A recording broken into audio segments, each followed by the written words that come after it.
تاب کے درگے تیرگی میں روی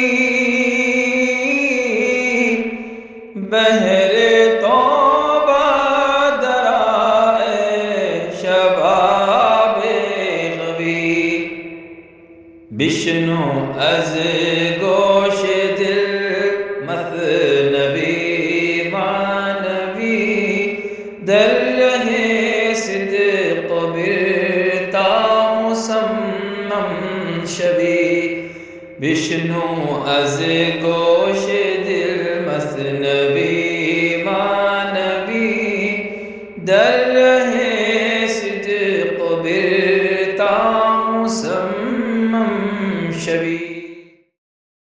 بسم اللہ الرحمن الرحیم، الحمدللہ رب العالمین والصلاة والسلام علی سیدنا و مولانا محمد سید الانبیاء والمرسلین وعلی آلہ واصحابہ اجمعین، اما بعد۔ گزشتہ ہم پڑھ رہے تھے کہ ایک جنس دوسرے جنس کو اپنی جانب کھینچتی ہے۔ انسان سے مانوس ہوتا ہے، جانور سے مانوس ہوتا ہے، پھر جانور میں بھی جن کیریکٹرسٹکس کا جانور ہے، جن اسپیشیز کا جانور ہے، وہ اپنے اسپیشیز کی طرف ہی رجوع ہوتا ہے اور اسی کے ساتھ اس کا دل لگتا ہے۔ اسی طرح انسانوں میں بھی ایک عمر کے لوگ اپنی عمر کے لوگوں کے ساتھ زیادہ اٹھنا بیٹھنا پسند کرتے ہیں، اور ایک مزاج کے لوگ اپنے مزاج کے لوگوں کے ساتھ اٹھنا بیٹھنا پسند کرتے ہیں۔ اچھے لوگ اچھوں کے ساتھ رہنا پسند کرتے ہیں، برے لوگوں کا دل برے لوگوں میں ہی لگتا ہے۔ اس کو بیان کرتے ہوئے ایک حکایت یہاں پر شروع کی گئی تھی کہ ایک عورت حضرت علی کرم اللہ وجہ الکریم کی خدمت میں حاضر ہوئی اور کہنے لگی کہ میرا بچہ نالے پر چڑھ گیا ہے اور اس کو اتارنے کی کوشش کر رہے ہیں، وہ اترتا نہیں۔ تو اب اس میں بتایا جا رہا ہے اس حکایت میں کہ کس طرح سے عقل مند آدمی انسانی ضرورتوں کا خیال کر کے مناسب فیصلے کرتا ہے اور اس کے اچھے نتائج برآمد کرتا ہے۔ یک زنے آمد بپیش مرتضی گفت شد بر ناو داں طفل مرا۔ ایک عورت حضرت مرتضی کرم اللہ وجہہ کے پاس آئی اور بولی کہ میرا بچہ پرنالے کے اوپر چڑھ گیا ہے۔ اب ایسے صورتحال ہے کہ میں اس کو بلاتی ہوں، وہ آتا نہیں ہے، اور خطرہ ہے کہ اگر اس کا پاؤں پھسل جائے تو اس کو کچھ بھی ہو سکتا ہے۔ گرش می خانم نمی آیت بدست ور حلم ترسم کے افتد او بپست۔ اگر میں اس کو بلاتی ہوں تو وہ میری بات سنتا نہیں، آتا نہیں۔ مختلف طریقوں سے میں اس کو بلانے کی کوشش کرتی ہوں لیکن وہ بالکل میری بات سنتا نہیں ہے۔ لیکن اگر میں اس کو اسی طرح چھوڑ دوں تو ڈر ہے کہ کہیں وہ نیچے نہ گر پڑے۔ نیست عاقل تاکہ در یابت چما گر بگویم کس خطر سوئے من آ۔ وہ اتنا سمجھدار نہیں ہے کہ اگر میں کہوں کہ خطرہ ہے تو اگر نہیں آئے گا تو پھسل کے گر جائے گا، تیری جان کو خطرہ لاحق ہو جا، فوری میرے پاس آ جا، اگر میں یہ کہوں تو وہ سمجھ نہیں سکتا۔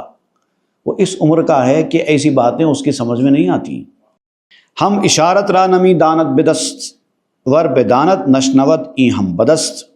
وہ ہاتھوں کے اشارے کو بھی نہیں سمجھتا، اتنا چھوٹا ہے کہ اگر میں اشاروں سے، ہاتھ کے اشاروں سے اس کو اپنی طرف بلانے کی کوشش کروں یا اترنے کے لیے کہوں تو بھی وہ اشاروں کو نہیں سمجھ سکتا، اور اگر جانے بھی تو اس کو سمجھ میں کچھ نہیں آئے گا، اور میری بات تو اس کو سمجھ میں آتی نہیں ہے کیونکہ وہ زبان اس کو آتی نہیں ہے۔ تو ہر اعتبار سے بہت بری صورتحال ہے۔ بس نمودم شیر و پستہ را بدو او ہمی گرداند از من چشم و رو۔ اب بچہ جس کی طرف زیادہ اٹریکٹ ہو کے آتا ہے وہ ہوتی ہے عورت کی چھاتی، کیونکہ دودھ کے خیال سے وہ ماں کی طرف لپک کر جاتا ہے تو وہ اس کو چھاتی کی طرف اشارہ کر کے بتاتی ہے، دودھ بتاتی ہے، تب بھی وہ کوئی رغبت نہیں دیتا، بالکل منہ پھیر لیتا ہے۔ جتنی کوششیں مجھ سے ہو سکتی تھی میں نے کر لی۔ از برائے حق شمائید اے مہاں دستگیر ای جہان و آ جہاں۔ اے مہان، یہ فارسی لفظ ہے مہان، مہان آدمی،